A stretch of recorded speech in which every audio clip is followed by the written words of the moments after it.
नमस्कार प्यारे बच्चों, मैं आपका अपना नितिन विजय फिर से आप सभी लोगों के समक्ष आया हूं।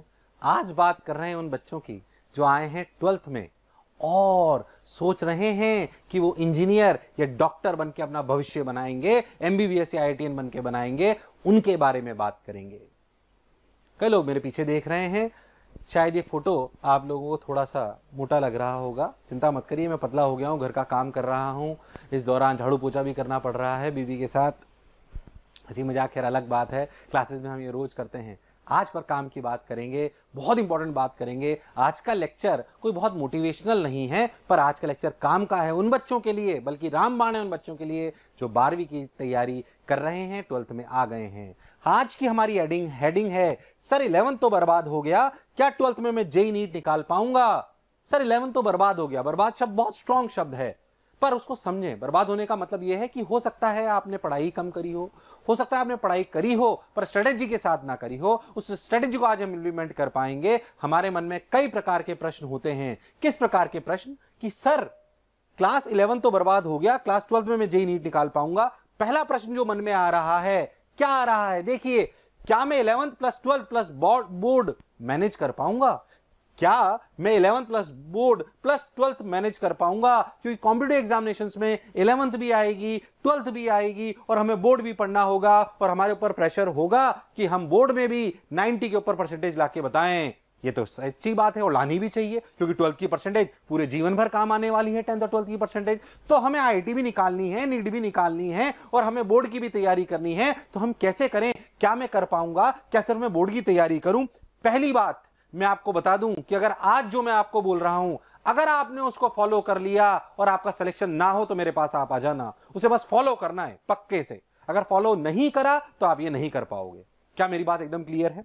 और मन में क्या प्रश्न आता है, मुझे सिर्फ बोर्ड पढ़ना चाहिए या मैं क्लास 11th प्लस 12th एक साथ कर सकता हूं? यह प्रश्न वही है जो पिछले वाला था, पर हमारे मन में हमेशा आता है, क्या मुझे सिर्फ बोर्ड पढ़ना चाहिए या मैं क्लास 11th प्लस 12th एक साथ कर सकता हूं? हां प्यारे बच्चों, अगर ध्यान से सुनोगे मेरी बात को तो पक्के से कर पाओगे। कोई भी चीज ऐसी नहीं है जीवन में हमें जिसे हम कर नहीं सकते। सिर्फ हमें हमारे लक्ष्य पता होना चाहिए, उस लक्ष्य को अचीव करने का समय पता होना चाहिए और रिवर्स इंजीनियरिंग करके यह पता होना चाहिए कि मैं उसे कैसे अचीव करूंगा। सिर्फ आप मजदूरों की तरह मेहनत करने लग जाओगे तो आप लक्ष्य की तरफ नहीं जा पाओगे। आप अगर चाहते हो कि जीवन में सफल हो तो आपको अपना लक्ष्य निर्धारित करना है, देखना है उसको अचीव करने में कितना हमारे पास समय है और रिवर्स इंजीनियरिंग करके अपने को ध्यान देना है कि कौन सा पाथ मुझे लेना है, क्या स्ट्रेटेजी मुझे अपनानी है। कई बच्चे सिर्फ और सिर्फ मजदूरों की तरह पढ़ते रहते हैं। मजदूरों की तरह पढ़ने से काम नहीं चलेगा। स्ट्रेटेजी को भी समय देना पड़ेगा और अपनी प्लानिंग को भी समय देना पड़ेगा। जब एक लकड़हारे को बोला जाता है, एक समझदार लकड़हारे को, कि आपको पेड़ काटने हैं 20, तो अगर समझदार लकड़हारा है तो वो आधा समय अपने औजार को धार करने में लगाता है, क्योंकि वो जानता है कि अगर धार तेज हो गई तो पेड़ को काटने में समय नहीं लगेगा। यानी कि मैक्सिमम बच्चे सिर्फ और सिर्फ मेहनत करते रहते हैं, प्लानिंग और स्ट्रेटेजी को टाइम नहीं देते। प्लानिंग करनी है, स्ट्रेटेजी बनानी है, मॉनिटरिंग करनी है कि जो मैंने प्लानिंग बनाई थी, जो मैंने स्ट्रेटेजी बनाई थी, क्या मैं उसे मॉनिटर भी कर रहा हूं कि मैं कहीं आगे पीछे तो नहीं हो रहा हूं। इन सब बातों पे आज मैं बात करूंगा, डेटा पे बात करूंगा और डेटा से आपको प्रूव करके बताऊंगा कि अगर आपने स्थान लिया तो आप 12वीं के साथ भी, अगर आपने 11वीं में कोई तैयारी भी नहीं करी है तब भी आप सेलेक्ट हो सकते हो। इसमें कोई शक वाली बात नहीं है। खैर, तो मन में प्रश्न, क्या मुझे सिर्फ बोर्ड पढ़ना चाहिए? क्या मुझे सिर्फ बोर्ड पढ़ना चाहिए? क्या मुझे 11th plus 12th plus board manage कर पाऊंगा? हाँ। अच्छा, हमने प्लानिंग करी कितने समय की? हम उस प्लानिंग को देखते हैं। हम उस प्लानिंग को अगर देखें तो हमने प्लानिंग करी 10 महीने की। कितने महीने की? 10 महीने की। आज से 10 महीने अगर कैलकुलेट कर लो तो देखो भाई, जून, जुलाई, अगस्त, सितंबर, अक्टूबर, नवंबर, दिसंबर, जनवरी, फरवरी, मार्च, पूरे 10 महीने की हमने प्लानिंग ढंग से करी है। इसमें रिवीजन भी है, सब कुछ है। 300 दिन है अभी आपके पास। एग्जाम तो अप्रैल में होगा, मैंने तो 300 दिन की प्लानिंग करी है। उसके बाद भी आपके पास समय बचेगा, पर अगर आप आज से काउंट कर लो तो आपका ये सारी चीजें आसानी से खत्म हो सकती हैं। तो हमने प्लानिंग करी 10 महीने की, लगभग 300 दिन की, या लगभग अपन बोल सकते हैं 42 वीक्स की। कई जगह मैं प्लानिंग वीक वाइज बताऊंगा, कई जगह मैं प्लानिंग पूरी टोटल बताऊंगा। तो आपको ये फिगर्स क्लियर होने चाहिए। तो आइए चलते हैं, आगे बढ़ते हैं। फिर से मैं कह रहा हूं, आज का लेक्चर मोटिवेशनल नहीं है, आज का लेक्चर कोई अलग टाइप की एक्यूरेसी की स्ट्रेटेजी का नहीं है। आज का लेक्चर है ये समझने का कि 12वीं में अगर हैं तो हम कैसे तैयारी करके 11वीं का सिलेबस, 12वीं का सिलेबस और बोर्ड को खत्म कर सकते हैं। किसी भी कार्य प्रणाली को अचीव करने के लिए सबसे पहली बात है हार्ड वर्क। क्या चीज? Hard work. ये तो है ही सही। मैं ये नहीं बोलता कि बिना हार्ड वर्क के कोई काम हो सकता है। हार्ड वर्क भी करना पड़ेगा, स्मार्ट वर्क भी करना पड़ेगा, स्ट्रेटेजी भी बनानी पड़ेगी, प्लानिंग भी करनी पड़ेगी और खुद को मॉनिटर भी करना पड़ेगा। चलो भाई आगे चलते हैं। तो सबसे पहली बात हार्ड वर्क। मैं बार बार कहता हूं कि कर्म करो तो फल मिलता है, आज नहीं तो कल मिलता है। और जितना गहरा अधिक हो कुआं उतना मीठा जल मिलता है।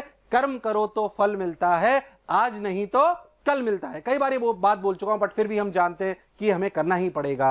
और कर्म एक ही लक्ष्य की तरफ करना है। ऐसा नहीं कि हम लक्ष्य से भटक जाएं, हम इधर उधर चले जाएं, हम अपने विकल्प ढूंढने लगे कि अरे कोविड आ गया, अब ये कर लेते हैं, इंजीनियरिंग कर लेते हैं, नीट कर लेते हैं, या अभी बोर्ड ही कर लेते हैं। अगर सोच लिया कि IIT करनी है या डॉक्टर बनना है तो फिर पीछे हटना नहीं है। पक्के से वो सारे काम करने हैं जो मैं आपको कह रहा हूं। चलिए, बहुत सुंदर। तो ये बात अपनी आ गई। अब अगर अपन आगे चलें तो कर्म करने की बात हो रही है। सबसे पहले कर्म करने का मतलब हमारा क्या शेड्यूल होना चाहिए। चलिए भाई शेड्यूल पे बात करते हैं। देखिए भाई शेड्यूल कहां है, ये रहा अपना शेड्यूल। देखो भाई सर ये तो बहुत टफ शेड्यूल है। देखो टफ है दिखने में, पर अगर सोच लो तो क्या इतना हमें रोज पढ़ना चाहिए। ढंग से अच्छे से समझते हैं। सुबह 7 बजे उठेंगे, 7 से लेकर 7:30 बजे तक आधा घंटा अपना फ्रेशन अप होंगे और फिर 7:30 बजे पढ़ने बैठ जाएंगे। 7:30 से लेकर 8:30 तक 1 घंटे तक प्रेफरेबली केमिस्ट्री पढ़ेंगे अपन। 8:30 से 9 तक अपन फिर केमिस्ट्री पढ़ेंगे। बेसिकली 7:30 से लेकर 9 तक केमिस्ट्री पढ़नी है। क्या पढ़नी है? केमिस्ट्री। में वापस पीछे चलता हूं, देखो ध्यान से, केमिस्ट्री पढ़नी है। अगर कोई नीट का स्टूडेंट है तो वो केमिस्ट्री और बायोलॉजी दोनों इस समय पे पढ़ सकता है। पर अगर आप बहुत ध्यान से देखो तो आप यहां पे ये वाली चीज करोगे। कौन सी वाली? 7:30 से लेकर 9 बजे तक। अच्छा, इस शेड्यूल में आने से पहले मैं आपको बता दूं कि हमारी 2 तरीके की बातें पढ़ाई हम करते हैं। एक, हम वैसे में उसको 5 हिस्सों में तोड़ रखा है, 5 स्टेप्स में। उसके वीडियोस भी आप देख सकते हैं, नीचे लिंक में आपको मिलेंगे, आप जरूर उनको देखिए, अच्छे से देखिए। मैं आपको एक बात बताऊं, आपको क्या करना है कि भाई अगर अपन बात करें तो अपन पूरी पढ़ाई को 2 हिस्से में तोड़ सकते हैं। वन इज लर्निंग और प्रैक्टिस, मोटे मोटे रूप में। बाकी तो उसके बहुत सारे हिस्से हैं। लर्निंग मतलब जब हम सीख रहे हैं, सीखने का तरीका लेक्चर्स हो सकते हैं, फिजिकल लेक्चर्स हो सकते हैं, VOD मतलब वीडियो लेक्चर्स हो सकते हैं, लाइव क्लासेस हो सकती हैं, या आप किताब पढ़ के भी लर्न कर सकते हो। पर किताब से बेहतर है कि आप VOD या लाइव लेक्चर्स इनको देखें या फिजिकल क्लासरूम में हो। उसे कहते हैं लर्निंग। क्या कहते हैं? लर्निंग। तो लर्निंग अपने को पहले करनी पड़ेगी। उसके बाद आती है प्रैक्टिस। प्रैक्टिस मतलब जो हमने लर्न करा उसको हम प्रैक्टिस करेंगे कि भाई हम उसे सीख पाए नहीं सीख पाए। जो हमने कॉन्सेप्ट सीखे क्या हम उसको नए सवालों में अप्लाई कर पा रहे हैं। क्योंकि कोई भी कॉम्पिटिटिव एग्जामिनेशन आपकी रटन विद्या से ज्यादा आपको उस रटी हुई चीज का या सीखी हुई चीज का कैसे आप वास्तविक जीवन में अप्लाई करेंगे, क्वेश्चनों के माध्यम से आपसे पूछता है। तो ये साइकोलॉजी आपको समझनी पड़ेगी कि कोई बोर्ड का एग्जाम नहीं है कि आपको जो किताब में लिखा है write down the definition of this thing, ऐसे सवाल नहीं आएंगे। उस डेफिनेशन को कैसे जीवन में उतारना है, कैसे यथार्थ करना है, इस बात पे जोर दिया जाता है। तो आपको सवालों पे ध्यान रखना पड़ेगा। खैर, तो लर्निंग और प्रैक्टिस ये 2 मेजर हिस्से हैं। मैं आपको बताऊं तो 7:30 से लेकर 8:30-9 बजे तक अपन ने केमिस्ट्री पढ़ी। फिर 9 से लेकर 9:30 बजे तक अपन ने ब्रेकफास्ट करा। 9:30 से लेकर 11 बजे तक आधे 1.5 घंटे फिर अपन ने फिजिक्स को पढ़ा। फिर अपन ने 11 से 11:15 का ब्रेक ले लिया। फिर अपन ने 11:15 से 12:45 बायोलॉजी लर्निंग या मैथ्स लर्निंग कर ली। 12:30 बजे तक ये जो सुबह के आवर्स हैं इसमें आप मेनली लर्निंग करिए। यानी कि आ सकता है लेक्चर देख लीजिए, या आप VOD देख रहे हैं तो VOD देख लीजिए, या फिजिकल क्लासरूम में जा रहे हैं सुबह है तो सुबह कर लीजिए। बेसिकली अगर आप ध्यान से देखें तो 4.5 घंटे कम से कम हमें रोज लर्निंग करनी है। इन आवर्स को आप ऊपर नीचे कर सकते हो पढ़ने वालों को, कभी लर्निंग नीचे, अगर क्लासेस शाम को है तो नीचे आ जाएंगे। बट ये बात ध्यान रखनी है कि रोज 4.5 घंटे लर्निंग करनी है। क्या करनी है? लर्निंग। ठीक। और बाकी 7.5 घंटे प्रैक्टिस करनी है। सर ये प्रैक्टिस कैसे निकलेगी? देखो टाइम आगे देखो, 12:45 तक आपने पढ़ाई कर ली। उसके बाद 12:45 से लेकर 2:30 बजे तक आप अपना लंच कीजिए, घर वालों के साथ मस्ती मारिए, लड़िए झगड़िए, जो करना है मस्ती मारिए। अपन ने 2:30 बजे से लेकर 5:30 बजे तक फिर अपन ने पढ़ाई चालू कर दी। ऐसा नहीं कि दिन में बहुत सारा खाना खाया और सो गए, ये हैबिट नहीं होना है। दिन में सोना क्राइम है कॉम्पिटिटिव एग्जामिनेशंस की तैयारी करने वाले बच्चों के लिए। तो 2:30 से 5:30 अपन ने फिर पढ़ाई करी, 5:30 से लेकर 6 तक अपन टी ब्रेक लिया, 6 से लेकर 8 तक 2 घंटे अपन ने फिर सेल्फ स्टडी करी, 8 से 10 अपन ने फिर से ब्रेक लिया डिनर और फैमिली टाइम के लिए, फिर अपन 10 बजे पढ़ने बैठ गए और रात को 12:30 बजे तक पढ़े सेल्फ स्टडी। क्या ये रूटीन बैलेंस्ड है? क्या मैं इसे फॉलो कर सकता हूं? क्या यह शेड्यूल असंभव है? बिल्कुल असंभव नहीं है। आपकी कोई भी हैबिट 21 दिन में बदली जा सकती है और अगर लायक आदमी है तो 10 दिन के अंदर अपनी जो है साइकिल है उसको पूरा बदल सकता है। सिर्फ रोज आपको अपने आप में इंप्रूवमेंट करना है। बहुत सुंदर बात मैं आपको कहता हूं, 10 मिनट की उसको बात कहता हूं, 10 मिनट चैलेंज।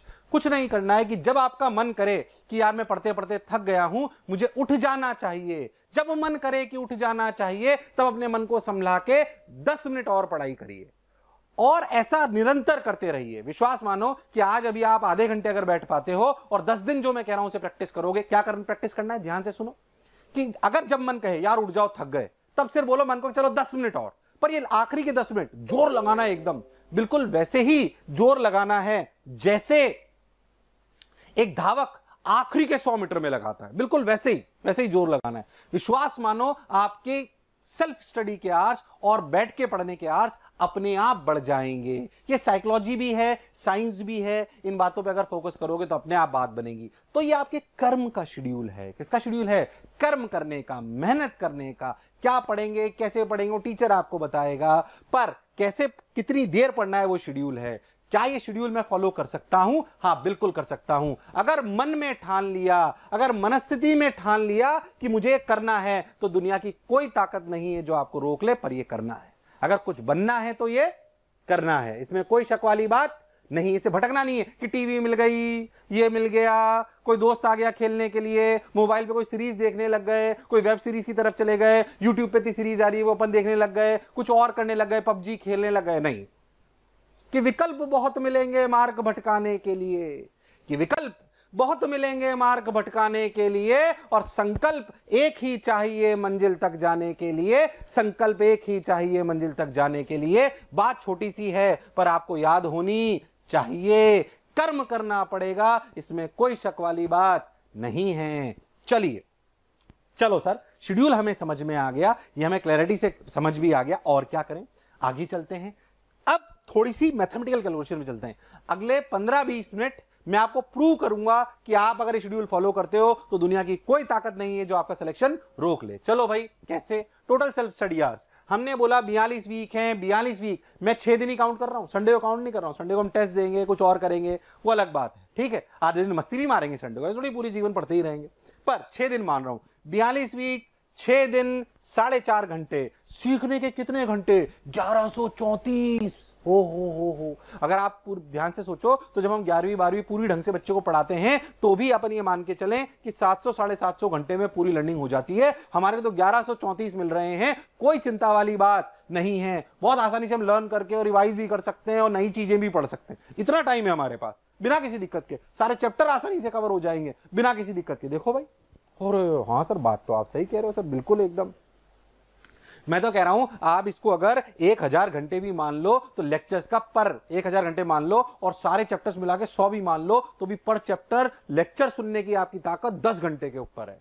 और ये तो बहुत टाइम होता है, बहुत आसानी से सीख सकता हूं, धीरे धीरे भी। हाँ सर, बात लॉजिकल है।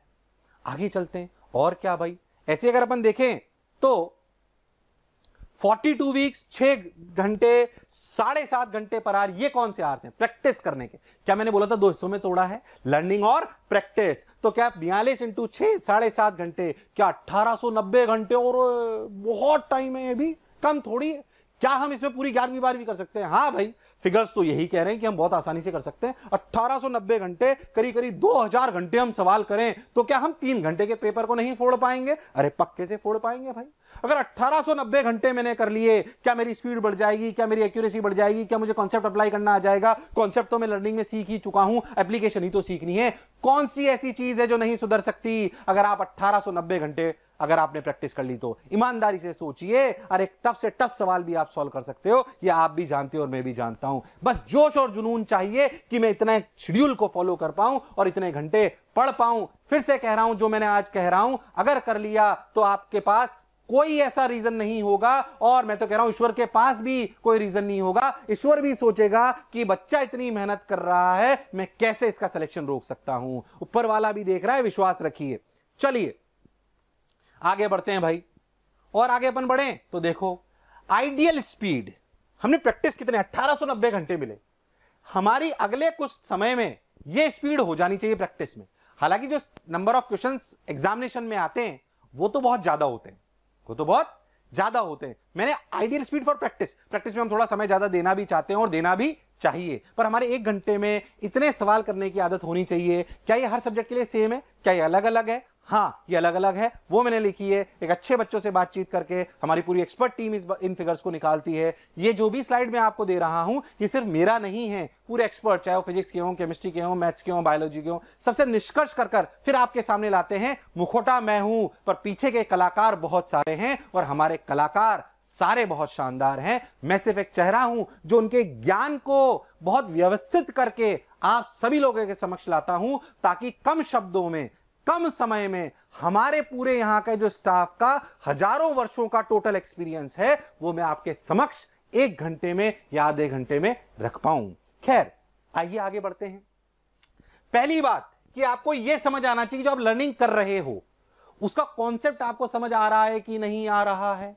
आपको कॉन्सेप्ट अच्छे से समझ आना चाहिए, उसके बिना बात बनने वाली नहीं है। तो कॉन्सेप्ट अच्छे से समझ आना चाहिए, ठीक सर, अच्छी बात। तो टीचर की बात आपको समझ में आनी चाहिए। एक्सपीरियंस टीचर से पढ़िए, जो काफी बच्चों को पढ़ा चुके हैं। जैसे मान लीजिए इमोशन की टीम है, 400 लोगों की टीम है, करीब कोटा सेंटर में 100 के ऊपर टीचर हैं। सब जो भी टीचर बच्चों को पढ़ा रहे हैं, कम से कम वो हैं जिन्होंने 2000 IIT या 2000 नीट में बच्चे पहुंचाए हुए हैं, इससे कम कोई भी नहीं है। खैर, आगे बढ़ते हैं। फॉलो द शेड्यूल स्ट्रिक्टली, जो आपको भी पीछे शेड्यूल बोला गया, स्ट्रिक्ट फॉलो करना है भाई, उसको छोड़ना नहीं है। शेड्यूल छोड़ा, सिलेक्शन गया, पक्के से नियम बनाने के बाद शेड्यूल फॉलो करना है। Your speed will increase as your practice. 1890 घंटे करेंगे तो क्या हमारी स्पीड नहीं बढ़ेगी? अरे पक्का बढ़ेगी। तो हमारी स्पीड क्या होनी चाहिए? हमारी स्पीड होनी चाहिए, ध्यान से देखिए, हमने बिल्कुल अलग अलग करी हुई है। जेई के अगर आप बच्चे हो तो I+O क्या है? Inorganic plus organic. तो आपकी स्पीड 30 क्वेश्चन पर आवर होनी चाहिए, और नीट के हो तब भी 30 क्वेश्चन पर आवर होनी चाहिए। ऐसा नहीं कि पहले दिन ही, पर आइडियली ऐसी हो जानी चाहिए कि अगर मैं इनऑर्गेनिक के सवाल करने बैठूं तो 1 घंटे में 30 सवाल करने की मेरी क्षमता होनी चाहिए। चलिए भाई, फिजिकल में 20 क्वेश्चन पर आवर, और अगर बात करें तो 20 क्वेश्चन पर आवर, और अगर नीट में बात करें तो 30 क्वेश्चन पर आवर। ऐसे अगर हम फिजिक्स में बात करें तो अगर आप जे की तैयारी कर रहे हो तो 20 क्वेश्चन पर आवर, और अगर आप नीट की तैयारी कर रहे हो तो 30 क्वेश्चन पर आवर। नीट के सवाल थोड़े आसान होते हैं। मैथ्स में 20 question per hour, sir NEET में तो है ही नहीं, नीट मैथ्स में होती भी नहीं है ना। बायोलॉजी में मैथ्स नहीं होगी, तो बायोलॉजी में 60 क्वेश्चन पर आवर। ये हमारी आइडियल स्पीड होनी चाहिए। सर आप इतना ज्ञान बांटते जा रहे हो, हमें सब याद कैसे रहेगा? बेटा चिंता मत करो, मेरे इस वीडियो के नीचे लिंक में इस पूरी पीपीटी की PDF आपको डाउनलोड करने को मिलेगी, इसलिए अच्छे से सुन लो, लिखने का प्रयास मत करो। पूरा PDF में आपको दूंगा, चाहो तो उसका प्रिंट आउट निकाल के बढ़िया कलरफुल अपने कमरे में चिपका लेना। जीवन भर याद रखना सर ने क्या बोला था। जैसे जैसे PPT देखोगे याद रहेगा, मजा आएगा एकदम। ठीक है प्यारे बच्चों, जो भी आप वीडियो देख रहे हो नीचे कमेंट को भी लिखते रहें कि आपको और किस प्रकार की तकलीफें हैं। अब हमने शुरू करा है कि बच्चों के सवालों को समझकर जितने मैक्सिमम सवाल सेम टाइप के आएंगे उन पर ही हम वीडियो बनाएंगे, ताकि हम मैक्सिमम बच्चों का भला कर पाएं। क्या मेरी बात क्लियर है? तो कमेंट बॉक्स में जरूर कमेंट करते रहिए और लिखिए कि हां सर मैं आपको करके बताऊंगा। अगर तुम्हें लगता है कि जो सर कह रहे हैं वो सही बात है और आप 12th के बच्चे हो तो मेरे को वादा करिए, सर आई प्रॉमिस यू कि मैं करके बताऊंगा, सर आई प्रॉमिस यू कि मैं करके बताऊंगा, सर आई प्रॉमिस यू मैं करके बताऊंगा। अगर आप ये चाहते हो तो मुझे लिख के बताइए। कई बच्चे शर्माते हैं, अगर हम कमिट मेरे सामने ही नहीं कर सकते, पब्लिक के सामने ही नहीं कर सकते, तो कैसे उस लक्ष्य को हासिल करोगे? इसलिए आज बताइए सबको नीचे कमेंट बॉक्स में लिख के कि हां सर, आई प्रॉमिस यू, मैं करके बताऊंगा, और जिस दिन कर लूंगा उस दिन आपसे मिलने आऊंगा, आपके पैर छूने आऊंगा, आशीर्वाद लेने आऊंगा। आपका ये वादा मुझसे होना चाहिए। अगर मैं आपके जीवन में थोड़ा सा भी बदलाव ला रहा हूं तो आपको नीचे कमेंट बॉक्स में लिखना है कि सर आई प्रॉमिस यू कि मैं आपको करके बताऊंगा और आपसे मिलने आऊंगा। और इसके अलावा भी आपकी कोई समस्या है उसे लिखिए, किस तरह की गाइडेंस चाहिए ताकि मैं और अच्छे वीडियोस बना सके। चलिए आगे बढ़ते हैं। तो ये अपनी आइडियल स्पीड के बारे में बात हो गई, हमने शेड्यूल के बारे में बात कर ली, कर्म करना पड़ेगा, फिर हमने आइडियल स्पीड के बारे में बात करी, हमने लर्निंग आवर्स और प्रैक्टिस आवर्स को अलग अलग कर लिया। हमारे पास लर्निंग आवर्स अलग आए, 1100 समथिंग आए, हमारे से 1890 करीब हमारे प्रैक्टिस आवर्स आए। चलिए भाई और आगे चलते हैं और बात करते हैं कैसे। देखो भाई, लर्निंग आवर्स पर वीक, अब मैं आपको प्लानिंग दे रहा हूं। जो अभी तक फिगर्स दिए थे वो थे पूरे साल के, हमें अब छोटे छोटे हिस्सों में अपनी प्लानिंग को तोड़ना है। पर वीक प्लानिंग तोड़ते हैं। चलो भाई सर, 4.5 घंटे इंटू 6, 27 घंटे हर वीक मिल रहे हैं। मैं पर वीक आपकी मॉनिटरिंग कराऊंगा, पर वीक आपकी स्ट्रेटेजी बनाऊंगा। ठीक सर, बिल्कुल सही बोले आप। अब देखो, अगर हम बहुत ध्यान से देखें तो कंफ्यूजन शुरुआत इसी बात की थी कि सर मैं 11वीं और 12वीं मैनेज कैसे करूंगा। अभी तक तो कॉमन बात बता रहा था, 11वीं और 12वीं कैसे मैनेज करूंगा उसके बारे में कहानी सुना रहा हूं। बिल्कुल ध्यान से सुनिएगा, आपको अच्छा लगेगा।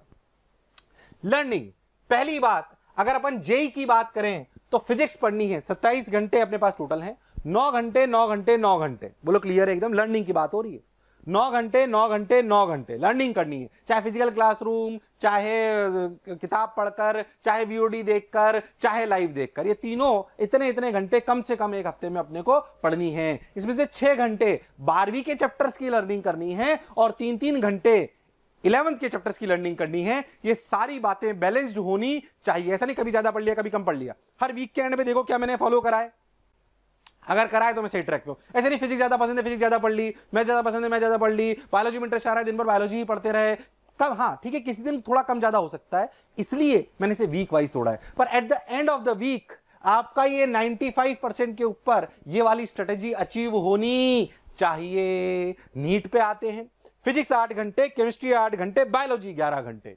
बायोलॉजी हालांकि डबल आती है पर उसके लर्निंग आवर्स फिजिक्स या केमिस्ट्री से डबल नहीं करे जाते हैं, उसको ऐसे ही रखा जाता है, बिल्कुल बैलेंस करके अच्छे से। वर्षों के एक्सपीरियंस के बाद आपको ये बात कह रहे हैं। 12th 6 घंटे फिजिक्स केमिस्ट्री, 2-2 घंटे 11th के टॉपिक्स, और बायोलॉजी में 8 घंटे 12th का टॉपिक और 3 घंटे 11th का टॉपिक। क्या मेरी बात अच्छे समझ में आ रही है? अब कहानी शुरू हुई है कि सर मैं 11वीं 12वीं कैसे मैनेज कर पाऊंगा। सबसे पहले ये मैनेज करोगे लर्निंग आवर्स। कौन मैनेज करोगे? Learning hours. क्या वीकली शेड्यूल है पक्के से? फिर से उतारने की जरूरत नहीं है, पूरी पीडीएफ डाउनलोड कर रहे हैं, प्रिंट आउट निकाल लेना, घर पे चिपका लेना, काम आएगा, पूरे साल रख के रखना, भूलोगे नहीं कभी भी। क्योंकि हो सकता है मेरे लेक्चर आज सुनने के बाद भूल जाओ, पर और भूलना भी मत। मैं तो कह रहा हूं उसको कभी भी लगे कि क्या करना था अपन भूल गए, फिर इस वीडियो को दोबारा देख लें, पीडीएफ को वापस रिवाइज कर लें। चलिए, बात समझ आई सर? बिल्कुल सही चल रहा है। और देखो भाई, अब बात आती है practice hours per week. Practice hours per week, ये जो अपने पूरी चीज अपन ने कहानी बनाई हुई है, ध्यान से समझो अच्छे से। ये पूरी कहानी अगर अपन देखें, practice hours per week for JEE, ऐसी 2 स्लाइड हैं।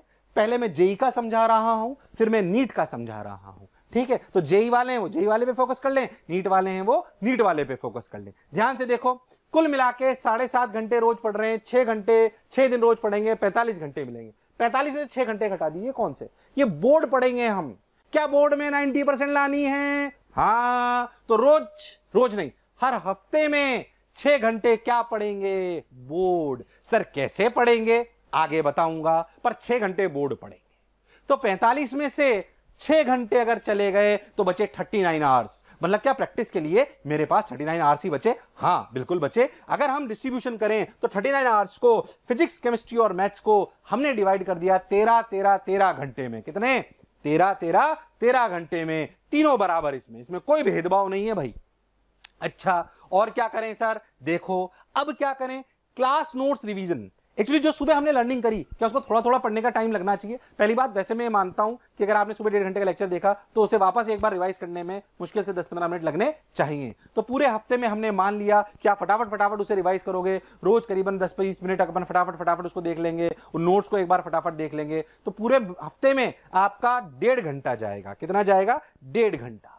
सिंपल, इससे ज्यादा नहीं, क्योंकि जो आज लेक्चर देखा 15-20 मिनट लगाए, 15-20 मिनट लगाए, 15-20 मिनट लगाए, 15-20 मिनट लगाए, ऐसे 6 दिन लगाओगे 15-15 मिनट भी, तो भी अपने आराम से रिवाइज हो जाएगा। तो 1.5 घंटा अपना चला गया किस में? क्लास नोट्स को रिवाइज करने में, जो अपन ने लर्न करा था। ठीक सर, बात समझ आ गई। अब हम क्या करेंगे? अब जो करा उसको प्रैक्टिस करेंगे। अगर हमने उधर करा तो हम 12th के सवालों की प्रैक्टिस करेंगे पूरे हफ्ते में 9 घंटे, और 11th के सवालों की प्रैक्टिस करेंगे 2.5 घंटे। फिर कह रहा हूं, स्ट्रेटेजी और प्लानिंग बहुत इंपॉर्टेंट है। 9 घंटे, 2.5 घंटे, 9 घंटे, 2.5 घंटे। क्या बात अच्छे से समझ आई है? हां सर, बिल्कुल अच्छे से समझ में आई है। प्रैक्टिस हमें ऐसे ही करनी चाहिए। अच्छा, और आगे चलते हैं। अगर आप बहुत ध्यान से सोचो तो आपको समझ में आएगा, इधर देखो, कि 20 सवाल माने मैंने 1 घंटे में, कुल मिला के आप ध्यान से देखो तो 9 और 2.5, 11.5 घंटे प्रैक्टिस करी। याद कर, मेरी आइडियल स्पीड मैंने ज्यादा ली थी, पर मैंने लगभग उसको यही रखी, 20-25, कम ही रखी, ज्यादा नहीं रखी उसकी। ठीक है, तो ऐसा नहीं कि उसको 25-30 कर ली, नॉर्मल रखी मैंने, एकदम एवरेज आउट करके। तो 20 × 11.5, यानी कि हर हफ्ते कितने सवाल कर पाएगा? 230। किसके? फिजिक्स के। ऐसे ही केमिस्ट्री के कितने कर पाएगा? केमिस्ट्री में थोड़ा इनऑर्गेनिक ऑर्गेनिक में अपनी स्पीड ज्यादा होनी चाहिए, तो एवरेज 25 × 11.5, 280 से सवाल कम से कम होने चाहिए। 20 × 11.5, 230। इतने सवाल हमें पर वीक पर सब्जेक्ट अपनी होनी चाहिए। ये अपने को ध्यान रखना है भाई, सब कुछ गड़बड़ नहीं करनी है इस जगह। ध्यान से देखो, ये अच्छे समझ आया क्या? हाँ भाई, फिर मैं कह रहा हूं, आज का लेक्चर स्ट्रेटेजी को लेके है, प्लानिंग को लेके है। ये सबके लिए नहीं है, ये उनके लिए है जो पढ़ना चाहते हैं, जो 12वीं में आ गए हैं, जो जीवन में कुछ बनना चाहते हैं। जो जीवन में कुछ नहीं बनना चाहते उनके लिए नहीं है, मैं जानता हूं। पर जो मुझे सुन रहे हैं, जो जिज्ञासु हैं, वो ही शायद कुछ बनना चाहते हैं। आगे चलते हैं। अच्छा भाई, देखिए, तो टोटल क्वेश्चन इन 42 वीक। सोचो, अगर आप इसे फॉलो कर लो तो आप सोच के देखो, आप फिजिक्स में 12th के कितने सवाल कर लोगे? 7560। ओहो। 11th के कितने कर लोगे? 2100। केमिस्ट्री में कितने कर लोगे? 9450। केमिस्ट्री 11th में कितने कर लोगे? 2625। मैथ्स के कितने कर लोगे? 7560। और मैथ्स में 11th में कितने कर लोगे? 2100। सोचो, अगर फॉलो करा तो क्या सवाल बहुत सारे हैं कि नहीं है? बिल्कुल है सर, ये तो बहुत शानदार है। ओ, टोटल 12th के कितने सवाल करे? 24,570। कौन सिलेक्शन रोक सकता है तेरा? इसीलिए कह रहा हूं, स्ट्रेटेजी से चलिए, छोटे छोटे बिट्स एंड पीसेस में तोड़िए। पहाड़ खोदा जा सकता है, पर शुरुआत बम फोड़ के नहीं होती। एक साथ कुछ नहीं होगा, आपको धीरे धीरे उसे तोड़ना पड़ेगा, एक दिन वो टूट जाएगा पक्के से। कि करत करत अभ्यास के जड़मती होत सुजान, और रस्सी आवत जात है सिल पर पड़त निशान। करत करत अभ्यास के जड़मती होत सुजान, और रस्सी आवत जात है सिल पर पड़त निशान। मेहनत करनी पड़ेगी। अरे रस्सी आती जाती है पानी खींचते वक्त, तो पत्थर पर ही निशान पड़ जाता है। आप तो इंसान हो, आप तो करना जानते हो। 11th के टोटल सवाल कितने करोगे? 6825। 6825। अरे हाँ सर, ये तो बहुत बढ़िया, बहुत शानदार, बिल्कुल सही प्लानिंग लग रही है, बहुत जोरदार। सोचो, अगर अपन ने प्रैक्टिस आवर्स को फॉलो कर लिया, कोई ताकत नहीं है जो आपका सिलेक्शन रोक ले। ये बात थी जेई की। किसकी? जेई की। आगे देखो, आगे किसकी बात? नीट की। नीट पे आते हैं। फिर से 45 घंटे, 6 घंटे बोर्ड के लिए चले गए, बचे 39 आवर्स। बिल्कुल सही बात सर। अब तोड़ा गया प्रैक्टिस को। कैसे? देखो, 12-12-15, 12-12-15। बायो थोड़ी ज्यादा पढ़नी पड़ेगी। हाँ सर, बिल्कुल सही बोले आप। अच्छा, क्लास नोट्स रिवीजन अभी समझाया क्या होता है। जो लर्निंग करी उसको फटाफट रिवाइज करोगे। 2-2-6। सर बायो में बहुत ज्यादा लिए, बायो में थोड़ा ज्यादा करना पड़ता है, बायो में रटना ज्यादा पड़ता है जो लेक्चर में पढ़ाया गया। अगर फिजिक्स का लेक्चर होगा तो शायद 1 या 2 फॉर्मूले किसी लेक्चर में आए होंगे, पर बायो में शायद 20 या 25 चीजें ऐसी होंगी जो नए नाम आपको याद करने पड़ेंगे। इसलिए बायो में ज्यादा टाइम आपको नोट्स रिवीजन पे देना पड़ता है। तो हमने उसको वैसे ही स्ट्रक्चर किया है। अच्छा भाई, बहुत बढ़िया। अब क्या करें? आगे चलते हैं। प्रैक्टिस 12th की आप करोगे फिजिक्स में 8 घंटे, और 11th की करोगे 2 घंटे फिजिक्स में।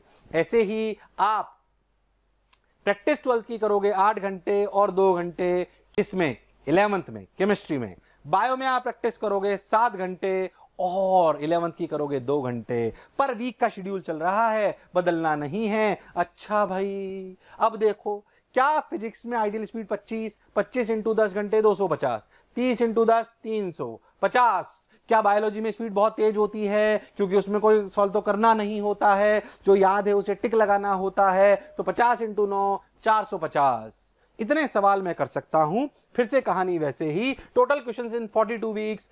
फिजिक्स 12th कर पाओगे 8400, 2100 11th में, केमिस्ट्री में 10,080, केमिस्ट्री 11th 2520 सवाल कर पाओगे, बायो 14,700 और बायो 11 4,200। अरे सर ये तो फिगर्स ही बहुत बड़े हैं, पर सोचो अगर रोज थोड़ा थोड़ा पहाड़ खोदा जाएगा या कुआं खोदा जाएगा तो जल पक्का निकलेगा, इसमें कोई शक वाली बात नहीं है। टोटल सवाल कितने करेंगे देख लेते हैं। देखो भाई, ओ हो 12th में टोटल सवाल 33,180 और 11th में 8,820। और सर मजा आ गया, ये तो शानदार, मतलब एकदम 12th के साथ साथ 11th पूरी हो गई। लो भाई, कौन सी छूट गई 11th? कैसे छूट जाएगी 11th?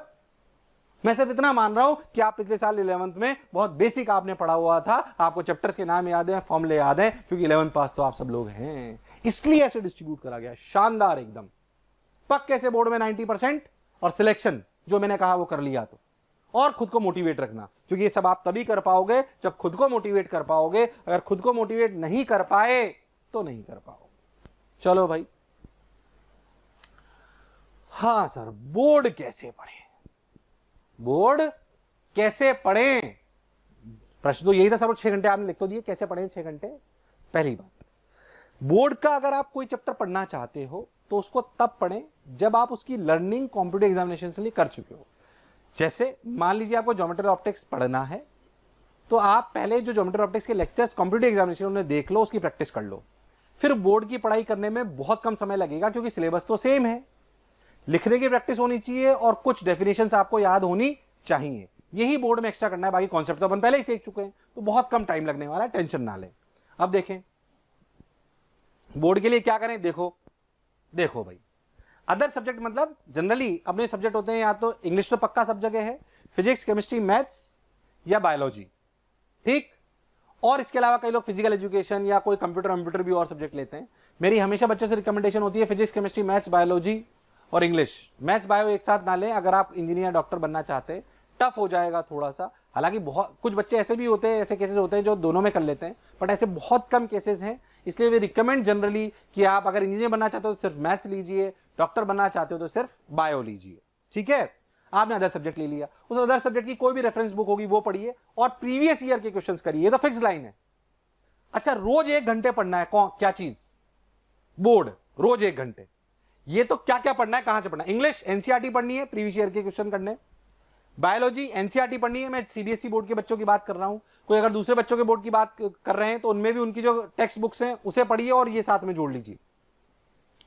NCERT plus previous year question papers, physics theory from NCERT plus previous year question papers, chemistry में एनसीईआरटी बहुत इंपॉर्टेंट है, तो only NCERT plus previous year question papers. अगर अपन बात करें तो मैथमेटिक्स में बहुत ज्यादा रिक्वायरमेंट नहीं होती, क्योंकि मैथ्स में पहले भी जो आप पढ़ रहे हो कॉम्पिटिटिव एग्जामिनेशंस के लिए उसमें प्रैक्टिस ही आती है, तो प्रैक्टिस आप कर ही रहते हो और बोर्ड में भी सवाल ही आते हैं और सिलेबस सेम है, तो बहुत ज्यादा जरूरत नहीं पड़ती। कभी कभी इच्छा हो तो प्रीवियस ईयर के सवाल लगा लीजिए बस। पर बायोलॉजी और केमिस्ट्री तो भाई साहब ये मान के चलो कि रामबाण है, आपको पूरी एनसीईआरटी याद होनी चाहिए। नीट वालों के लिए तो ये किसी भी धार्मिक ग्रंथ से कम नहीं है, जिसे भी आप मानते हो, अगर आप कुछ जीवन में बनना चाहते हो तो। क्या मेरी बात क्लियर है? चलिए आगे बढ़ते हैं, ठीक है। हां भाई, तो ये हमें समझ आ गया। अब आगे सुनो, आगे कैसे? देखो इधर ये वाली बात, 1 घंटे रोज पढ़ना है, तो जेई वालों को क्या करना है? वो हफ्ते में 2 दिन केमिस्ट्री पढ़ेंगे, क्योंकि केमिस्ट्री एनसीईआरटी ज्यादा पढ़नी है, ज्यादा इंपॉर्टेंट है। फिजिक्स 1 दिन पढ़ेंगे जैसे बताया गया है वैसे। कोई भी अदर सब्जेक्ट जो आपका है उसे 1 दिन पढ़ेंगे 1 घंटे, इंग्लिश 1 दिन पढ़ेंगे और मैथ्स 1 दिन पढ़ेंगे। मैथ्स में जो भी आपको प्रैक्टिस करनी हो कर लीजिए प्रीवियस ईयर की। किस सब्जेक्ट को कैसे पढ़ना है वो ये लिखा हुआ है, और कितने दिन पढ़ना है वो लिखा हुआ है, और रोज 1 घंटे पढ़ना है। क्या प्लानिंग सेट है एकदम बोर्ड की?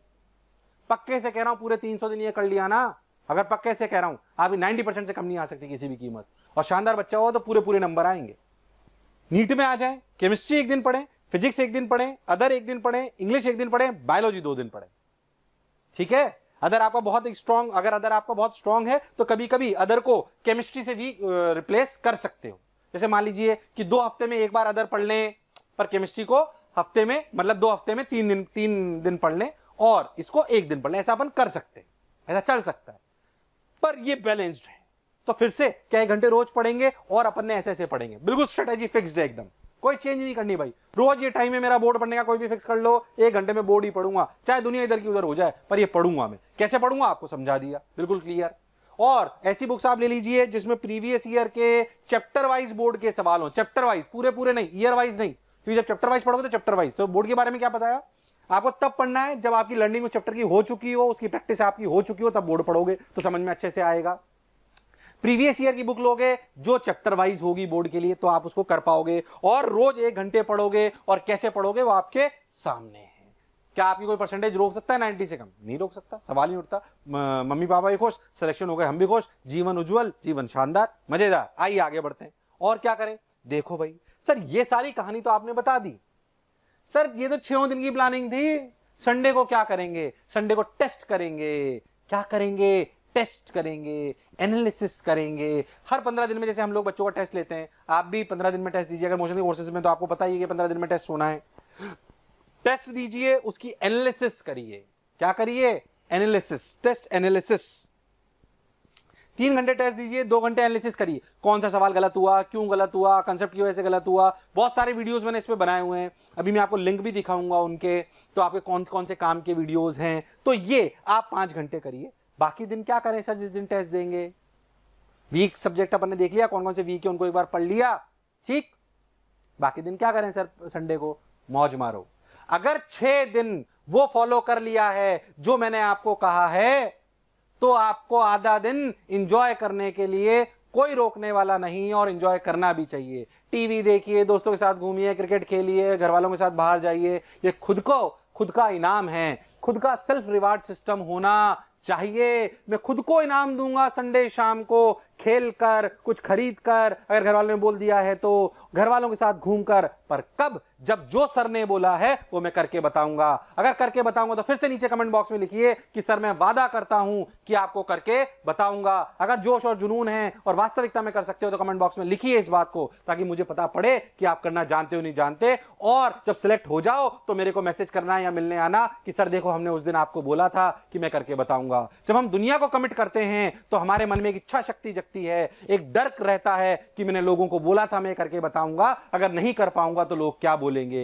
ये डर भी थोड़ा हमें हमारे लक्ष्य की तरफ ले जाता है, और ये हमारे में होना चाहिए। तो पब्लिकली प्लेटफॉर्म पे बोलिए कि सर मैं वादा करता हूं, मैं हिमांशु या कोई भी, या मैं श्रेया, मैं वादा करती हूं सर आपको कि मैं आपको सिलेक्ट होके बताऊंगी और ये करके बताऊंगा। ऐसे लिखिए कमेंट बॉक्स में, ताकि अपने को विश्वास हो, आपको भी विश्वास हो। चलिए आगे बढ़ते हैं, आगे चलते हैं, क्या करना है। अच्छा सर दूसरे संडे को तो टेस्ट ही नहीं है, अब क्या करूं?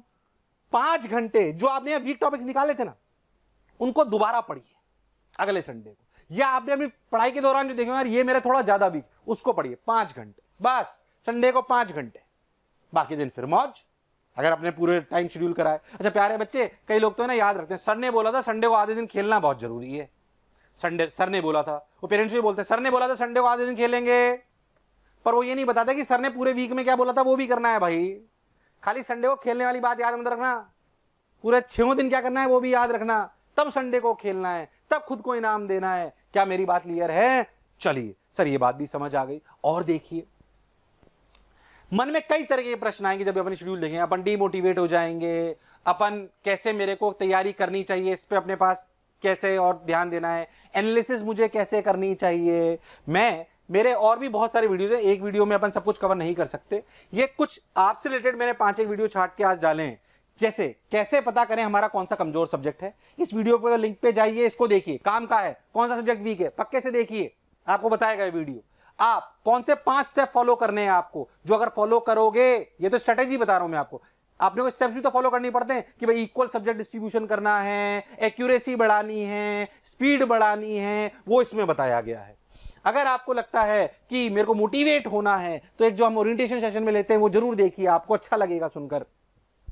ये भी मोटिवेशन ही है। अपने आप पे शक मत करिए कि मैं नहीं कर सकता, तो इसको देखिए। और आपने ऑनलाइन कैसे पढ़ना चाहिए, क्या करना चाहिए, इस वीडियो को देखिए। वीडियोस तो हमारे बहुत सारे हैं। मोशन के YouTube चैनल को आप पक्के से सब्सक्राइब कर लीजिए, नीचे दिए गए बेल आइकन को दबा दीजिए। लगातार अब हम एक्टिव हो गए हैं। बहुत अच्छे अच्छे यूजफुल वीडियोस में और मेरी टीम द्वारा जरूर लाए जाएंगे जो आपके काम के होंगे, क्योंकि प्यारे बच्चों, हमारी पहचान भी आप ही से है। हम भी मध्यम वर्गीय परिवार से ही आते हैं। जो भी प्यार, स्नेह और आज इज्जत हमारे पास है, वो सिर्फ और सिर्फ बच्चों के प्रेम की वजह से है। तो हम जानते हैं कि जब तक हम उनके जीवन को सुधारने के लिए प्रयासरत रहेंगे, ईश्वर हमारा साथ देगा, क्योंकि हमारा धर्म यही है कि जो बच्चे पढ़ रहे हैं उनका मार्गदर्शन हम एक अच्छे गुरु के रूप में करें। टेक्नोलॉजी के माध्यम से आज हम इस बात में सफल हैं कि एक वीडियो बनाकर हजारों बच्चों तक आप तक अपनी बात पहुंचा सकते हैं। तो अगर आपको लगता है तो इन वीडियोस को आप जरूर से देखिए, नीचे लिंक दिए गए हैं, पक्के से आपके काम की बात होगी। खैर, मैं अपनी बात को और आगे बढ़ाता हूं। क्या और हम करने वाले हैं, क्या अभी तक हम कर चुके हैं, फिर से सुने। शेड्यूल हम देख चुके हैं, लर्निंग और प्रैक्टिस आवर्स को हम देख चुके हैं, वीक वाइज उसके डिस्ट्रीब्यूशन को देख चुके हैं, बोर्ड कैसे पढ़ना है उसको हम देख चुके हैं। ये सारी बातें हम कर चुके हैं। और देखें, एक और बहुत काम की बात, ध्यान से समझें। सर है ना, 12वीं का टॉपिक चालू करता हूं तो सर कोई 11th का लिंक आ जाता है।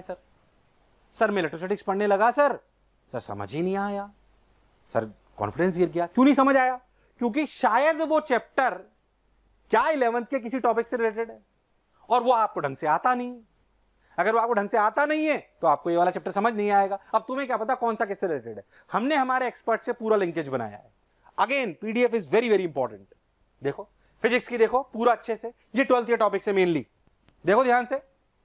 और ये कौन से टॉपिक्स हैं? ये वो टॉपिक हैं जो इस टॉपिक के पढ़ने से पहले आने चाहिए। ये 11th के टॉपिक्स हैं और ये 12th के टॉपिक्स हैं। तो अगर आप ज्योमेट्रिकल ऑप्टिक्स पढ़ना चाहते हो तो बेसिक वेक्टर आपको आना चाहिए। तो सर क्या पूरे 11th चैप्टर पहले पढ़ ले? नहीं, पर ये ध्यान रखो कि जब ये वाला चैप्टर चालू करूंगा, मान लीजिए इलेक्ट्रोस्टैटिक्स चालू करूंगा, तो मुझे बेसिक मैकेनिक्स की ये चीजें आनी चाहिए। अगर आप ऐप पे पढ़ रहे हो या कहीं पे भी पढ़ रहे हो तो इसके बेसिक थ्योरी आपको क्लियर होनी चाहिए, तभी आपको 12th का टॉपिक समझ आएगा। इसमें मैं ज्यादा डिटेल नहीं कर रहा हूं, क्योंकि ऐसे फिजिक्स, केमिस्ट्री, मैथ्स, बायोलॉजी सबके हमने बनवाए।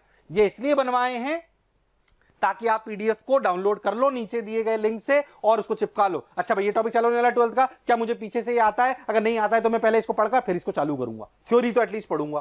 क्लियर है एकदम? देखो सब कुछ लिखा हुआ है। जैसे जनरली मैं बताऊं, ज्योमेट्री ऑप्टिक्स से बच्चे दिक्कत नहीं होती। तो हर साल 12th में जैसे इलेक्ट्रोस्टैटिक्स आता है, बच्चे कहते हैं समझ नहीं आ रहा, समझ नहीं आ रहा, समझ नहीं आ रहा, समझ नहीं आ रहा, समझ नहीं आ रहा। इलेक्ट्रोस्टैटिक्स में हर साल की दिक्कत है उनको। मेरे को हर बार हर बच्चे को समझाना पड़ता है, भाई इलेक्ट्रोस्टैटिक्स नहीं आ रहा है इसका मतलब बेसिक मैकेनिक्स वीक है, इलेक्ट्रोस्टैटिक फोर्स है, आपको बेसिक मैकेनिक्स आनी पड़ेगी। ऐसा हर सब्जेक्ट में होता है, पर हमें पता नहीं होता कि हम क्यों गड़बड़ कर रहे हैं। वो गड़बड़ के लिए मैंने आपको ये बताया है।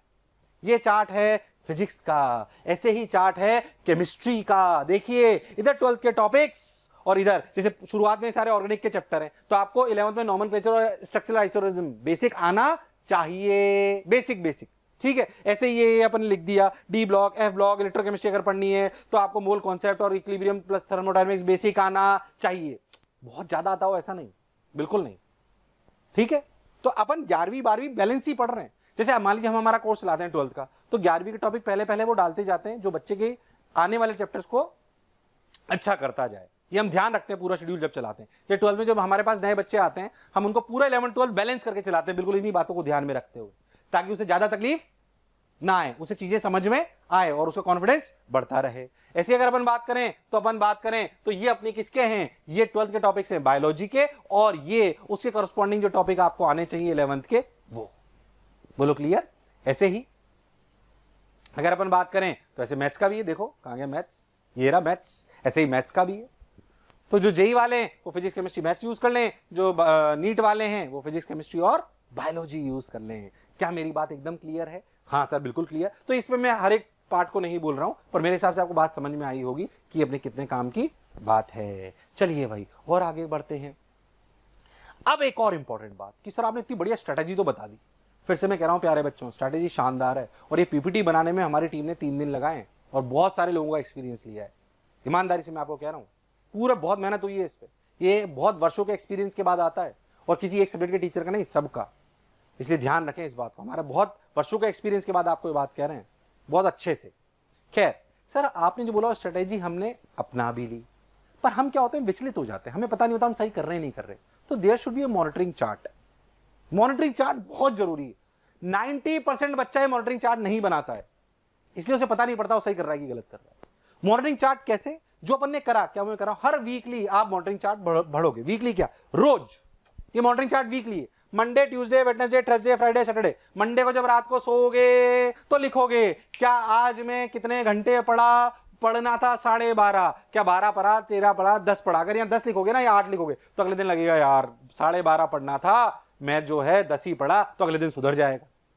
जब लिखते हैं तो हमें लगता है यार गड़बड़ है कि नहीं है। जिस दिन यहाँ 14 लिखोगे लगेगा आज तो साला मजा आ गया, मतलब है कि नहीं। तो कितने घंटे पढ़ा, क्या मैंने बोर्ड की 1 घंटे पढ़ाई करी, यस और नो लिखो। क्या मैंने सारे सब्जेक्ट्स पढ़े, क्योंकि सारे सब्जेक्ट्स बराबर लगभग पढ़ने आने चाहिए, तो यस लिख रहा है कि नो लिख रहा है, अपने आप अगले दिन चेंज हो जाएगा। क्या लर्निंग आवर्स मेरे कितने घंटे रहे और प्रैक्टिस आवर कितने रहे, क्या ये सारी चीजें अगर भरेगा तो जो तूने पीछे स्ट्रेटेजी लिखी है उसको तेरे को पता रहेगा तू सही जा रहा है नहीं जा रहा। अगर आज गलत भी हो जाएगा तो अगले दिन फिर सुधारने की प्रयास करेगा, और नहीं तो पूरे हफ्ते में देखेगा कि यार मैं कितने दिन सही चला कितने दिन गलत चला, तो अपने आप इंप्रूवमेंट आता जाएगा। क्योंकि जब हम अपना इंप्रूवमेंट सामने देखते हैं तो हमें अच्छा लगता है। सोचो जब हमने यहां पे सबसे ये यस लिख दिया, ये सब 12.5 घंटे के ऊपर हैं और ये भी सब फिक्स्ड हैं, तो कॉन्फिडेंस बढ़ेगा कि नहीं बढ़ेगा कि मेरा सिलेक्शन कोई रोक ही नहीं सकता। तो ये वीकली मॉनिटरिंग चार्ट है, ये वीकली मॉनिटरिंग चार्ट है, इसे अपन बोलते हैं एफर्ट स्कोर। क्या है, एफर्ट चार्ट है कि क्या जो मैंने एफर्ट डाला वो मैं डाल पाया नहीं डाल पाया, 12.5 घंटे पढ़ा नहीं पढ़ा, लर्निंग ढंग से करी नहीं करी, जो मैंने सोचा था जैसे मैंने सोचा था वैसे पढ़ा या नहीं पढ़ा। दूसरा चार्ट एक और जो बनाना है वो है परफॉर्मेंस चार्ट। क्या है, परफॉर्मेंस चार्ट वीकली। याद करो जेईई में फिजिक्स में 230 सवाल करने थे, 280 करने थे, 230 करने थे। नीट में 250, 300, 450 करने थे। ऐसे एक चार्ट बना लो जिसमें 20, 40, 60, 80 ऐसे लिख लो और रोज टिक लगाओ। आज 20 सवाल हो तो टिक लगा दिया, फिर 40 पे पहुंच गए तो फिर 40 पे लगा दिया। जब पूरा वीक निकले तो सोचो 230 तक पहुंचे नहीं पहुंचे। अगर पहुंच गए क्या टिक टिक लगाते लगाते क्या कॉन्फिडेंस बढ़ जाएगा। ये परफॉर्मेंस चार्ट है प्रैक्टिस का। किसका, तो पिछले वाला चार्ट किसका था, एफर्ट का। ये किसका है, परफॉर्मेंस का। एफर्ट भी पूरा हुआ और परफॉर्मेंस भी पूरी आ गई तो कौन है जो आपका रिजल्ट रोक पाएगा, कोई भी ऐसा नहीं है जो आपका रिजल्ट रोक पाएगा। तो you should monitor your effort and you should monitor your performance, then surely you will get the desired result 110%. Nobody can change your result. If your effort credentials and your performance credentials are aligned, then nobody can change your result. You will get the desired result. जो आप जीवन में सोच रहे हो वो बन के बाहर आओगे। तो मॉनिटरिंग चार्ट उतना ही इंपॉर्टेंट है जितनी स्ट्रेटेजी और प्लानिंग इंपॉर्टेंट थी। प्लीज इसे स्किप मत करना, ध्यान से देखना। और प्यारे बच्चों, जो भी बच्चे हैं वो अच्छे से इस चार्ट को बनाएंगे, अपने घर में लगाएंगे, हर हफ्ते बनाएंगे। संडे को जब एनालिसिस कर रहे थे तो आधा काम यही है कि अगले हफ्ते की तैयारी, जैसे स्कूल जाने से पहले बैग जमाते थे वैसे ही ये करना है कि अगर सोमवार से तैयारी शुरू करनी है तो हर हफ्ता नया है, नई उमंग, नई ऊर्जा, नई इच्छा शक्ति के साथ आपको हर हफ्ते की शुरुआत करनी है और अपने गोल्स को अचीव करना है और रफ्तार रखनी है खरगोश की तरह और कंसिस्टेंसी रखनी है कछुए की तरह। ये कहानी आप लोग जानते हैं, कछुए और खरगोश की कहानी नहीं सुना रहा हूं, पर उस कहानी से सीख ये है कि स्पीड रखनी है खरगोश जैसी और कंसिस्टेंसी रखनी है कछुए जैसी। अगर दोनों की काबिलियत आप में हो गई तो आपको कोई रोकने वाला नहीं है।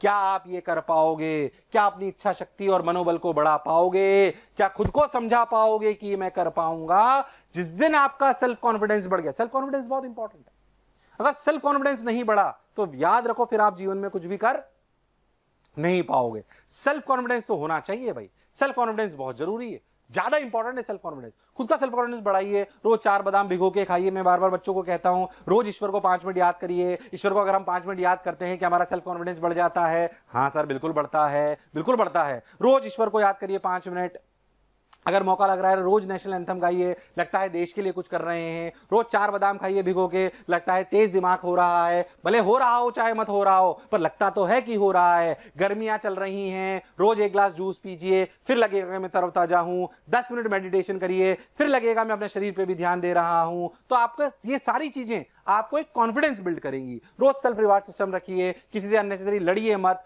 लोड मत लीजिए, अपने मन को एकाग्र कर कर आगे बढ़ने का प्रयास करिए।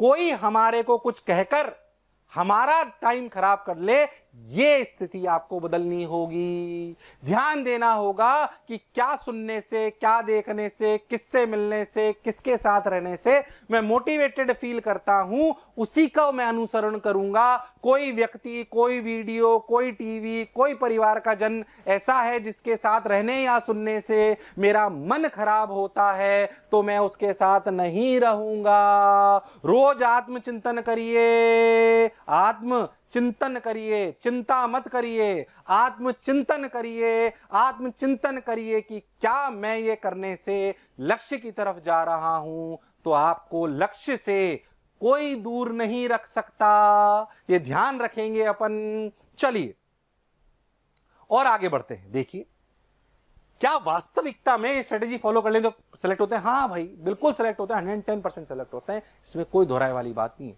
कंफर्म, मतलब इसमें मुझे कोई शक नहीं है। पिछले साल एक बच्चा आया औरंगाबाद महाराष्ट्र से, इतना प्यारा एटीट्यूड। उसने बोला सर 11वीं तो मुझे आती ही नहीं, मतलब 11वीं में तो मैंने तैयारी करी नहीं, मेरे को कुछ लगा ही नहीं कि मैं कुछ कर पाया, पर मैं पढ़ना चाहता हूँ, मैं आईटी में सेलेक्ट होना चाहता हूँ। ऐसे बहुत सारे बच्चे, मैं सिर्फ एक ही कहानी थोड़ी सी चीज़ें सुना रहा हूँ, मध्यम वर्गीय परिवार से, पर इतना अच्छा तो एटीट्यूड, टीचर से बात करने का, डाउट बताने का। बेटा, बड़ों के प्रति आदर जरूर रखना चाहिए। मैंने हमेशा देखा वो बच्चे जरूर उज्जवल भविष्य की तरफ गए जो अपने गुरुजनों, अपने माता पिता की तरफ आदर का भाव रखते हैं। ऐसे नहीं सर डाउट बता दीजिए पैसे दिए, नहीं, बहुत प्यारा एटीट्यूड रखते हैं, सम्मान की नज़र से देखते हैं उसको, इस नज़र से देखते हैं कि जो मुझे ज्ञान दे रहा है वो वास्तविकता में वो ज्ञान का जो दान वो आपको कर रहा है वो धन के दान से या अनाज के दान से बहुत बड़ा है। इसका महत्व है, इसलिए गुरुओं की महत्ता है। वो गुरु खुद आपका कोई मेंटोर भी हो सकता है, माँ बाप भी हो सकते हैं, उनका सम्मान करिए। इस बच्चे में बहुत प्यारा एटीट्यूड। बच्चा कहानी ऐसे बच्चे की जो 12th में शुरू होकर अपनी मंजिल तक जा पहुंचा। सिंपल, मैं नहीं कह रहा कोई टॉपर की बात नहीं कर रहे, पर मंजिल तक जा पहुंचा 12वीं के साथ। बहुत सारे बच्चे ऐसे होते हैं। एक सिंपल सा बच्चा जो मुझे बहुत पसंद था, जिसका एटीट्यूड बहुत पसंद था, तो ध्यान से देखें, ये अपना बच्चा गणेश आया औरंगाबाद से, महाराष्ट्र से, बहुत प्यारा एटीट्यूड, इतना अच्छा, पूरे साल तैयारी करी, जैसे मैंने बोला उसको भी मैंने ये सब बातें बताई थी, और आज आईआईटी गुवाहाटी में पढ़ रहा है अच्छी रैंक के साथ और बढ़िया से तैयारी कर रहा है। ऐसे बच्चों को हमें सुनना चाहिए। अभी मैंने उससे वीडियो में बोला कि भाई तू अपने बच्चों को कुछ बता सकता है, मेरे रुकते ही आपको इसका बोला हुआ करीब 1 मिनट का वीडियो सुनाई देगा, उसको सुनिए। हालांकि वो बहुत सिंपल सी शब्दों में अपनी बात कह रहा है, पर ये वही बच्चा है जो 12वीं में तैयारी शुरू कर मैं ऐसा ही बच्चा आपके सामने ला रहा हूं। ऐसे हमारे पास नीट के सबके बहुत है, पर मैं वीडियो ज्यादा लंबा नहीं करने की वजह से मैंने एक ही बच्चे की बाइट ली जो अनुशासित था, जो अनुशासन का अनुसरण करना जानता था, ऐसा बच्चा था। तो मैं आपको अपनी बात रोकते ही एक वीडियो दिखा रहा हूं करीब मिनट का, जो आपके जीवन में बताएगा कि मैं 12वीं में तैयारी करके भी आगे बढ़ सकता हूं। तो देखिए, सुनिए एक ऐसे बच्चे की कहानी जो 12वीं में आकर कोटा से सिलेक्ट होकर गया, उसने पूरे शेड्यूल को फॉलो करा। सुनिए। हेलो, मेरा नाम गणेश केले है। मैं अभी आईआईटी गुवाहाटी में पढ़ता हूँ। मैं बेसिकली औरंगाबाद महाराष्ट्र से हूँ। मेरा शुरुआत से ही साइंस फील्ड में बहुत ज़्यादा इंटरेस्ट था, तो इसलिए मैंने 10th के बाद साइंस लेने का निर्णय ले लिया। तो मैंने जेईई की प्रिपरेशन स्टार्ट कर दी, लेकिन जब मेरा 11th ख़त्म होने को आया तब मुझे ये रियलाइज़ हुआ कि बस इतना काफ़ी नहीं होगा, मुझे कॉम्पिटिटिव एटमॉस्फेयर में जाना पड़ेगा। तो इसलिए मैंने कोटा जाने का निर्णय ले लिया। शुरुआत से ही मैं यूट्यूब पे मोशन के वीडियोस देखता था और मुझे बहुत सारे लोगों ने रिकमेंड भी किया था, तो इसलिए मैंने मोशन ज्वाइन करने का निर्णय ले लिया। तब मेरे सामने 2 काम थे, एक तो बोर्ड को भी संभालना था और जेईई की भी प्रिपरेशन करनी थी। ऐसे टाइम पे मोशन के टीचर्स ने मुझे बहुत ज़्यादा सपोर्ट किया। मैंने पूरा 1 साल उनके स्ट्रैटेजी को, उनके गाइडेंस को और उनके स्टडी मटेरियल को फॉलो किया। तो उसका ये परिणाम हुआ कि मुझे जनवरी में ऐसा रियलाइज़ हुआ कि मेरी प्रिपरेशन पूरी हो चुकी है। तो इसलिए मैं मोशन को बहुत ज़्यादा धन्यवाद देना चाहूँगा कि मैं आज आईआईटी गुवाहाटी में। आशा करता हूँ आपको इसका सुना हुआ वीडियो अच्छा लगा होगा। बहुत प्यारा बच्चा, मैं इस मंच के माध्यम से भी इसे आशीर्वाद देता हूँ और ईश्वर से कामना करता हूँ कि इसका भविष्य बहुत उज्जवल हो, अच्छा हो। ये मैं जानता हूँ होगा भी सही, पर ये माँ बाप की बहुत अच्छी इज्जत करता था और बहुत प्यारा बच्चा है ना। तो ऐसे बहुत सारे बच्चे थे, जो और बच्चे थे उनका शायद मैं नाम नहीं ले पाया, बहुत सारे जो 12वीं में सिलेक्ट हुए थे। जहाँ तक मेरे पास फिगर्स हैं, करीब करीब जो पिछले साल बच्चे आए थे उनमें से 25% के आसपास बच्चे 12वीं के साथ सेलेक्ट हुए कहीं अच्छी जगह पर। 12वीं के साथ ही निकल गए जिन्होंने 12वीं में तैयारी करी थी। ऐसे बहुत सारे बच्चे हमारे पास हैं, उसमें से एक ये था। अब बात आती है कि सर हम मोटिवेट हो गए, स्ट्रेटेजी बना ली, प्लानिंग बना ली, कुछ देर अपन ध्यान से देखें कि हमें क्या करना चाहिए, कैसे करना चाहिए। अगर अभी आप घर पे बैठे हैं तो मोशन के ऑनलाइन कोर्सेज को भी आप ज्वाइन कर सकते हैं, नीचे लिंक दिए गए हैं, ऐप को डाउनलोड कर सकते हैं। जैसे ही ऑनलाइन क्लासेस चलती रहेंगी, अगर आप कोटा आना चाहते हैं तो ऑनलाइन कोर्सेज को ज्वाइन करते हुए आप कोटा क्लासेस को भी ज्वाइन कर सकते हैं, हमारे सेंटर्स को भी ज्वाइन कर सकते हैं, ताकि आपकी तैयारी पूरी चलती रहे। इसी स्ट्रेटेजी के साथ पूरी तैयारी कराई जाती है। तो प्यारे बच्चों, हम मोशन में कैसे पढ़ा रहे हैं अभी बच्चों को घर पे बैठे बैठे अपनी ऐप के माध्यम से। ध्यान से देखिए, आप कोर्स अपना ज्वाइन करते हैं, किसी भी सब्जेक्ट पे क्लिक करते हैं, मान लीजिए आपने फिजिक्स पे क्लिक करा तो उसके सारे चैप्टर्स आ जाएंगे। चैप्टर पे क्लिक करेंगे तो videos, live classes, study material. हम बच्चे को क्लासरूम वाली फील देने के लिए हमारे पास क्लासरूम रिकॉर्ड लेक्चर्स हैं। तो हर 2 लेक्चर या 3 लेक्चर के बाद वही टीचर लाइव आता है, तो उस लेक्चर पे जो भी होमवर्क दिया गया, क्लासरूम रिकॉर्डेड लेक्चर्स पूरे शेड्यूल के साथ, प्रॉपर शेड्यूल बनता है बच्चे का कि अच्छा आज आपको ये पढ़ना है, फिर ये इसकी लाइव सेशन है, रोज लाइव क्लासेस भी हो रही है, क्लासरूम रिकॉर्डेड लेक्चर्स भी चल रहे हैं, होमवर्क भी मिल रहा है, स्टडी मटेरियल भी मिल रहा है, बिल्कुल शेड्यूल के साथ, फॉलो अप के साथ। तो ऐसे अपन ने जोड़ लिया। फिर जैसे अपन लेक्चर पे आपको लेक्चर दिखाते हो, टीचर नजर आ गया, ऐसे ही बिल्कुल लाइव सेशन हो रहे हैं ताकि आप समझ पाएं कि आपको कौन से डाउट हैं। हर lecture is equipped by the homework, एक डीपीपी भी उसके साथ दी जा रही है ताकि आपको पूरा स्टडी मटेरियल ढंग से मिल पाए। ध्यान से देखिए, तो ऐसे जैसे आप स्टडी मटेरियल पे क्लिक करेंगे तो ऐसे आपको पूरी पूरी शीट्स मिल जाएंगी। प्रॉपर आपको सवाल करना होगा, टीचर आपको बता देगा। एकेडमिक कोऑर्डिनेटर जो व्हाट्सएप ग्रुप आपके डाउट के लिए बनाए गए हैं, डाउट क्लियरेंस के लिए, लाइव में भी डाउट क्लियर होंगे और सीनियर टीचर सारे व्हाट्सएप ग्रुप पे बने होते हैं बैच वाइज। जो आपके डाउट हैं सारे क्लियर होंगे। आप जैसे ही स्टडी मटेरियल पे क्लिक करेंगे ये आपको स्टडी मटेरियल दिख जाएगा। होमवर्क जो आपको रोज मिल रहा है वो आप यहां से करोगे, लाइव काउंटर्स पे उसका डाउट क्लियर करोगे और अगर आप चाहो तो उसको व्हाट्सएप पे भी क्लियर कर सकते हो। यही हम कोटा क्लासरूम में भी करते थे, बिल्कुल एग्जैक्ट प्रोसीजर है, उसे टेक्नोलॉजी में कन्वर्ट कर दिया है। और अगर आप कोई भी स्टडी मटेरियल खोलना चाहते हो तो वो इस तरीके से खुलेगा। खैर, मैं अपने प्रोडक्ट के बारे में ज्यादा नहीं जानना चाहता। अगर आप जानना चाहते हो तो नीचे दी गई ऐप को डाउनलोड कर लीजिए, अच्छे से आपको फायदा होगा। उसमें कुछ दिन के लिए, कुछ घंटों के लिए फ्री यूसेज भी है ताकि आप देख पाओ कि भाई जो मुझे पढ़ाया जा रहा है वो समझ आ रहा है या नहीं आ रहा है। मैं आशा करता हूं कि आज का मेरा लेक्चर और आपको बहुत अच्छे से समझ आया होगा, आपको क्लैरिटी से समझ में आया होगा। आपकी 11वीं 12वीं की स्ट्रेटेजी में ये जरूर जा पाएगा। ये तो हमारी कुछ कोर्सेज की फीस है जो आपको पूरी पीडीएफ में नीचे दिख जाएंगी। कुछ बातें और जो अपने को ध्यान से रखनी है, ध्यान से देखो, क्या फिर से सुने कि इंपॉर्टेंट पॉइंट जो ध्यान में रखने हैं। सबसे पहली बात, हेल्थ का बहुत ध्यान रखना है। हेल्थ गड़बड़ा गई तो रूटीन गड़बड़ा जाएगा, रूटीन गड़बड़ा गया तो हमारी मनस्थिति भी खराब हो जाएगी। 2 तरीके से मनस्थिति खराब होगी, रूटीन बिगड़ने का डिप्रेशन होगा, हेल्थ खराब होने का डिप्रेशन होगा। इसलिए हेल्थ का ध्यान रखिए। लक्ष्य से दूर होगे तो मन विचलित होगा, तो हेल्थ का ध्यान रखिए। पूरी ध्यान से दीजिए कि आप रेगुलर शेड्यूल को प्रॉपर फिल कर रहे हो, फॉलो कर रहे हो, मॉनिटरिंग चार्ट को फॉलो कर रहे हो। अपनी स्ट्रेटेजी को चेंज बिल्कुल मत करिए, जो कह रहा हूं उसे अपना के रखिए। रेगुलर रूटीन को फॉलो करिए, कोई उसमें चेंज करने की जरूरत नहीं है। स्टडी मटेरियल बार बार चेंज करने की जरूरत नहीं है। आज ये कर लिया, कल ये कर लिया, परसों कर लिया, ये कर लिया, वो कर लिया। अगर एक बार मान लीजिए आप मोशन के प्लेटफॉर्म पे हो तो उसे ले लीजिए, या आप कहीं और भी पढ़ लीजिए और आपने निश्चय कर लिया है कि वो सही है तो फिर उसे फॉलो करिए। बार बार चेंज करने की जरूरत नहीं है। बहुत ज्यादा कोरोना वायरस को लेकर न्यूज़ आपको देखने की जरूरत नहीं है, नेगेटिव होने की जरूरत नहीं है। आपके ध्यान रखने वाला आपके घर परिवार के और आपके साथी सहयोगी गण है, तो आपको उसको लेकर बहुत ज्यादा परेशान होने की जरूरत नहीं है। फिर से कभी भी डिमोटिवेशन हो, कैसे सर हमें स्ट्रेटेजी अपनानी चाहिए, ये वही 5 वीडियो जिनके बारे में मैं पहले भी बता चुका था। फिर से एक बार स्लाइड आई है, मेरा कौन सा सब्जेक्ट वीक है इस वीडियो को देखिए, मैं कौन सी 5 स्टेप फॉलो कर लूं जिससे मैं सक्सेस की तरफ जाऊंगा। तैयारी करते वक्त उसको देखिए, मोटिवेट होना चाहते हो इसको देखिए, अगर आप और अपने आप में डाउट है तो इसको देखिए, कैसे ऑनलाइन में तैयारी करनी चाहिए वो इसको देखिए। अगर इन 5 को आप देख लेते हैं, इन 5 के लिंक नीचे और दिए गए हैं ताकि आप आगे बढ़ पाएं। बार बार कह रहा हूं प्यारे बच्चों, अंत में एक ही बात कि आप मुझे नीचे मैसेज करके लिख के भेजिए कि sir I promise you sir, मैं सिलेक्ट होके बताऊंगा, मैं सिलेक्ट होके बताऊंगी। आज आपको प्लेटफॉर्म पे पूरी दुनिया के सामने ये बोलना है कि मैं करके बताऊंगा, और जब हो जाओ तो करके मेरे पास आना और मेरा आशीर्वाद भी लेना और मिलके बैठ के बातें भी करेंगे। पर आज अपने को विश्वास दिलाना है पूरी दुनिया को कि मैं करके बताऊंगा। इसे लिखिए कमेंट बॉक्स पे। कमेंट बॉक्स पे एक तो आपको यह प्रॉमिस करना है, दूसरा प्रॉमिस करना है कि इसके अलावा आपके और किस तरीके की समस्याएं हैं उनको लिखिए। हमारी टीम उन कमेंट्स को मॉनिटर करती है और मॉनिटर करके देखती है कौन सी कॉमन समस्याएं हैं। फिर एक टीम लगती है जो उसके लिए अच्छे से स्ट्रक्चर्ड, सब पूरी टीम बैठकर स्ट्रक्चर करके आपके इस तरह के वीडियोस बनाने का प्रयास करती है। तो हमारे साथ वीडियोस के माध्यम से जुड़े रहिए। मोशन के कोर्सेज भी अगर आप लेना चाहते हैं तो लीजिए। मैं एमडी होने के माध्यम से आपको विश्वास दिलाता हूं कि अगर आप मोशन परिवार के साथ जुड़ेंगे तो आपको कभी भी निराशा हाथ नहीं लगेगी, बल्कि आपके उज्जवल भविष्य के पथ पर सबसे ज्यादा सहयोग और साथ देने वाला कोई साथी होगा तो वो हम होंगे। खैर, मेरी बातें इतने ध्यान से सुनने के लिए और मुझे अच्छे से समझने के लिए बहुत बहुत धन्यवाद, बहुत बहुत साधुवाद। एक बार फिर से मैं इस मंच के माध्यम से उन सभी लोगों को, देश के